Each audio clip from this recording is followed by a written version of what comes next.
Hello, thanks for tuning in. On the menu today are prawns, stir-fried in red curry paste.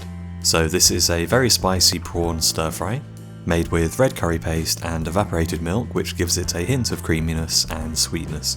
It's really quick to make, ready from scratch in under 15 minutes, and the recipe is enough for one portion, so adjust as needed.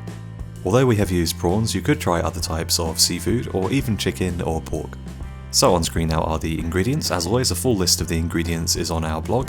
A link to that's in the description box just below this video. Okay, so let's get started. Begin by heating 3 tablespoons of oil in a wok.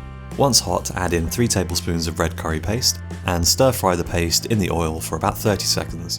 Next, add in half a cup of evaporated milk, 1 tablespoon of soy sauce, 1 tablespoon of fish sauce,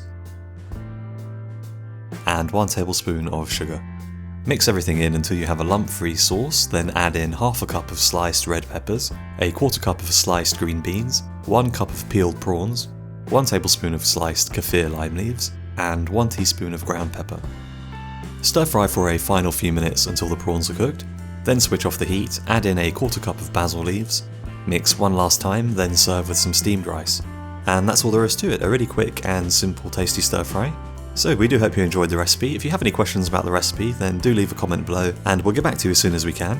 And of course, stay tuned for lots more Thai and Asian inspired recipes, and hopefully we'll see you again soon.